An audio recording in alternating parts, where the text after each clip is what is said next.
ओम श्री गणेशाय नमः। ओम श्री सरस्वत्यै नमः। ओम श्री स्वस्थानी परमेश्वर्यै नमः। ओम यं ब्रह्मा वरुणेन्द्ररुद्रमरुतस्तुन्वन्ति दिव्यैस्तवैर्वेदैः साङ्गपदक्रमोपनिषदैर्गायन्ति यं सामगा। ध्यानावस्थिततद्गतेन मनसा पश्यन्ति यं योगिनो यस्यान्तं न विदुषुरासुरगणा देवाय तस्मै नमः। श्रीमच्चन्दनचर्चितो ज्वलवपु शुक्लाम्बरा मल्लिका मालालङ्कृतकुण्डला प्रविलसन्मुक्तावली शोभिता। सर्वज्ञाननिदानपुस्तकधरा रुद्राक्षमालाकरा वाग्देवी वदनाम्बुजे वसतु मे त्रैलोक्यमाता चिरम्। मूकं करोति वाचालं पङ्गुं लङ्घयते गिरिं यत्कृपातमहं वन्दे परमानन्दशङ्करम्। नमो भगवते तस्मै व्यासाय मिततेजसे यस्य प्रसादाद् वक्ष्यामि महादेवकथामिमां। नारायणं नमस्कृत्य नरं चैव नरोत्तमं देवीं सरस्वतीं व्यासं ततो जयमुदीरयेत्। स्वस्थानी जननी महेश्वरप्रिये हे सर्वभूतेश्वरी ज्योतिर्बिन्दुस्वरूपले गतिदिने हे सर्वशक्तीश्वरी। यस्तो शक्ति ममा दिनोस भजुरले सत्कर्म के हो चिनु इच्छा पुष्प यिनै चढाउँछु मुमा वात्सल्य वर्षाउनु। ओम श्री स्वस्थानी व्रतकथा प्रारंभ। ओम श्री गणेशाय नमः। अथ प्रथमोऽध्याय प्रारंभ। ब्रह्माण्डको सृष्टि कथा। पूर्वकालमा अगस्त्य मुनि आफ्नो आश्रममा तपस्या गर्नुहुन्थ्यो। एक दिन मयूरमा चढेर भगवान स्कन्द कुमार त्यहाँ पाल्नुभयो। अगस्त्य मुनिले भगवान कुमारलाई आसनमा बसालेर स्वागत सत्कार गर्नुभयो। त्यसपछि नम्र वाणीले सोध्नुभयो, हे स्कन्द कुमार, यो संसार कसरी सृष्टि भयो? यस विषयमा जान्ने इच्छा भयो। ममाथि कृपा गरी आज्ञा भए आफूलाई धन्य सम्झने थिएँ। अगस्त्यको कुरा सुनेर कुमारजी आज्ञा गर्नुहुन्छ, हे अगस्त्य मुनि, तिमी एक चित्त भई सुन। अघि पद्मकल्पमा यो संसारको सृष्टि हुँदा सर्वप्रथम परब्रह्म परमात्मा शिवको इच्छाबाट ब्रह्मा विष्णु र रुद्र प्रकट हुनुभयो। उहाँहरूको शक्ति स्वरूप त्रिगुणमयी परशक्ति भगवती प्रकट हुनुभयो। यी महामायालाई कसैले वश गर्न सक्दैनथ्यो। तिनै माया शक्तिभन्दा पर शान्त्यातीत पद छ, त्योभन्दा पनि पर शान्ति पद छ, शान्ति पददेखि पर विद्या पद छ, त्यहाँदेखि पर प्रतिष्ठा पद छ, त्योभन्दा पर निर्वृत्ति पद छ। यो संक्षेपले गरेर ईश्वर प्रेरित सृष्टिको वर्णन गरियो। जुन क्रमले यसको सृष्टि हुन्छ त्यही क्रमले संहार पनि हुन्छ। यी पाँच पदका कारण सृष्टिको सञ्चालन भएको छ। जुन कारणले यो जगत पाँच कलाले व्याप्त भइरहेको छ, त्यस प्रकारले अव्यक्त ईश्वर आत्मादेखि अधिष्ठित हुनुहुन्छ। महापददेखि विशेष पदसम्म उत्पत्ति हुन्छ, तर त्यसमा अव्यक्त र जीवको कर्तृत्व छैन। प्रकृति अचेत हुनाले र जीवात्मा अज्ञानी हुनाले प्रधान परमाणु आदि जो छन् सबै अचेतन छन्। बुद्धिमानहरूले बिना कारणले स्वयं आफै हुन सक्छ भनी भनेका छैनन्। हे मुनि, यस कारणले कार्य जो छ हेतुयुक्त हुन्छ। यस कारणले सबै शक्तिमान सर्वज्ञ अनादि पुरुष सदा ऐश्वर्यादिले युक्त हुनुहुन्छ। उहाँ जगतका महेश्वर हुनुहुन्छ। महत आदिको परिणाम गर्ने उहाँ नै सर्वज्ञको शासनले सम्पूर्ण प्रवृत्त हुन्छ भनी सत्पुरुषलाई दृढ निश्चय छ। अल्पज्ञहरू त्यो पक्षलाई ग्रहण गर्न सक्दैनन्। जब कार्यको प्रारम्भ हुन्छ उहाँदेखि लिएर जहाँसम्म प्रलय अर्थात् संहारको समय आउँछ त्यहाँसम्म ब्रह्माको 100 वर्ष व्यतीत हुन्छ। यही अव्यक्त जन्म ब्रह्माको आयुको क्रम हो। ब्रह्माको आयुको आधा भागलाई प्रारब्ध भनिन्छ।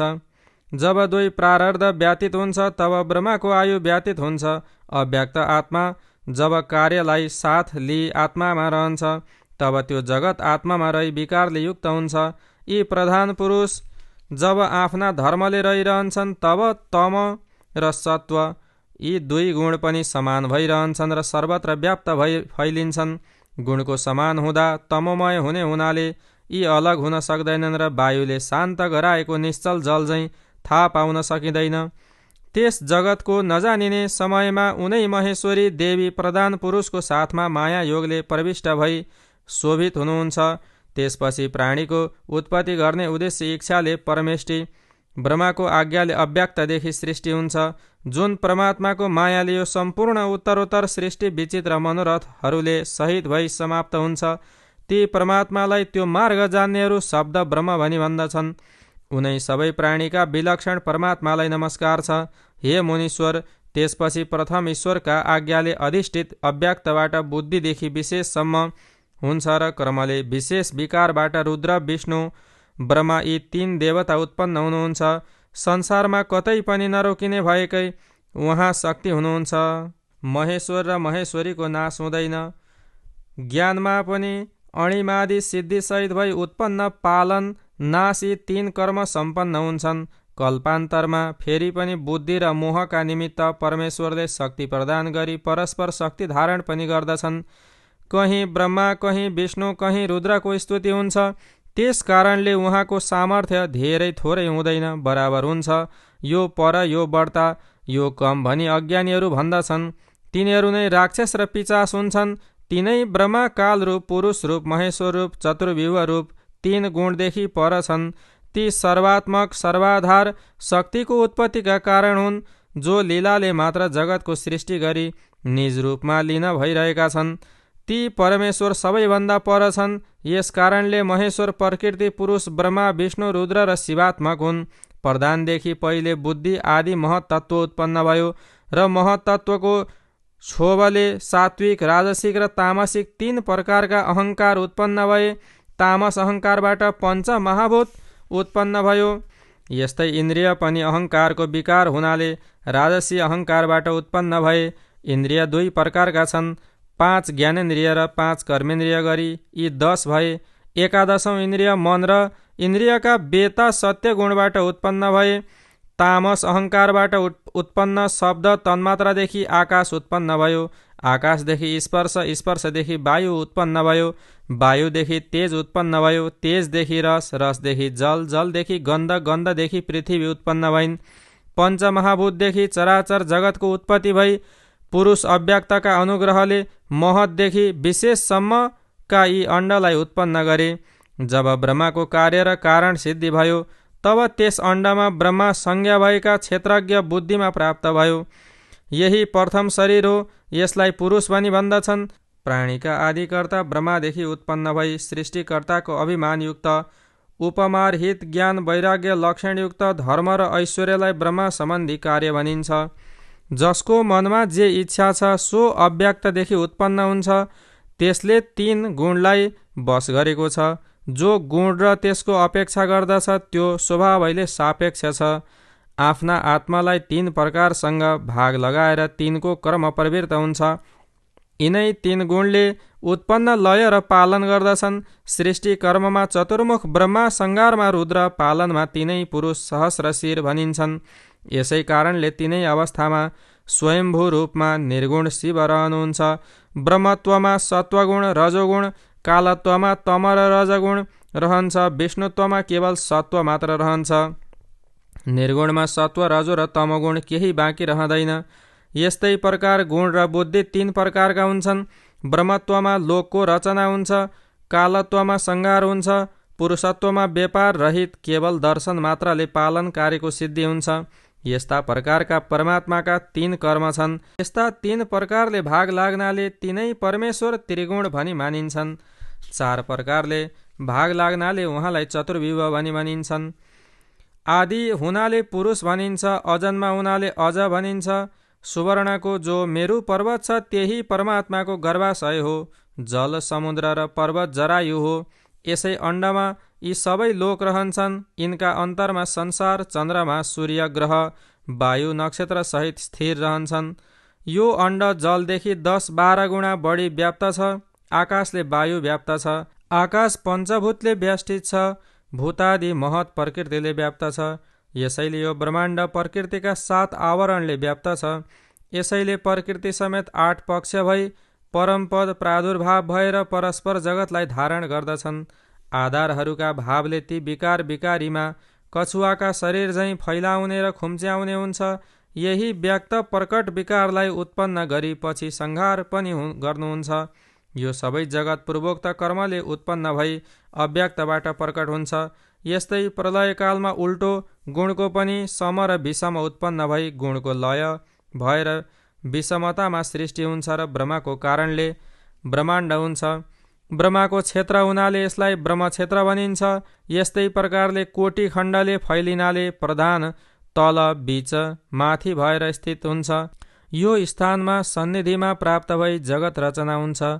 तिनै व्यक्तबाट अव्यक्त संज्ञक अण्ड उत्पन्न भई अण्डबाट ब्रह्म उत्पन्न भए, जसले यो सम्पूर्ण जगत सृष्टि गरे। जीवको आवरण संक्षेपमा मैले वर्णन गरेँ। अन्त्यकालमा यो सबै चराचर जगत प्रलय हुन्छ र फेरि समयमा उत्पत्ति पनि हुन्छ। यो सबै परमेश्वरको लीला मात्र हो। सृष्टिकर्ता ब्रह्मा प्रधान प्रकृतिदेखि प्रादुर्भाव भएकाले रक्त वर्णयुक्त हुनुहुन्छ। ब्रह्माले जगतको सृष्टि गर्ने हुनाले सृष्टिको आदिकालमा 8 विकार रूपमा उत्पन्न गरी अन्त्यकालमा भगवान रुद्रले संहार गर्नुहुन्छ। महेश्वरको लीलाको केवल संकल्प मात्रैले उत्पन्न हुन्छ। हे मुनीश्वर, गएको आयुको जो काल वर्णन गरियो त्यसलाई प्रारब्ध भनिन्छ। सृष्टिमा जम्मा सत्य, त्रेता, द्वापर र कली गरी 4 युगहरू हुन्छन्। यिनीहरूमा सत्ययुग 17,28,000 वर्षको हुन्छ, त्रेतायुग 12,96,000 वर्षको हुन्छ, द्वापरयुग 8,64,000 वर्षको हुन्छ र कलियुग 4,32,000 वर्षको हुन्छ। सत्य, त्रेता, द्वापर र कली 71 पटक घुम्दा एउटा मनु र एउटा इन्द्रको समय सकिन्छ। त्यस्ता मनु र इन्द्र जम्मा 14 वटा हुन्छन्। 14 वटा इन्द्र र 14 वटा मनुको पालो सकिँदा सृष्टिकर्ता ब्रह्माजीको 1 दिन हुन्छ र त्यसै गरी त्यति नै लामो रात हुन्छ, जसलाई 1 अहोरात्र भनिन्छ। यसै गरी महिना वर्ष गर्दै ब्रह्माजीको 100 वर्षको आयु हुन्छ। ब्रह्माको 1 वर्षको, विष्णुको 1 दिन हुन्छ, साथै विष्णुको 1 वर्षको, रुद्रको 1 दिन हुन्छ। अव्यक्त निर्गुण शिवको समय गणना हुँदैन। हालसम्म ब्रह्माको आयु 51 वर्ष र 1 दिन मात्र बितेको छ।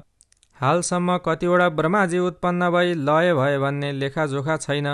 ओम इति श्री स्कन्द महापुराणे माहेश्वर खण्डान्तर्गते केदारखण्डे माघ महात्म्ये कुमारगस्त्य संवादे श्री स्वस्तानि व्रतकथायां सृष्टिकर्म वर्णनं नाम प्रथमोऽध्याय सम्पूर्णम्। ओम श्री उमामहेश्वराभ्यां नमः।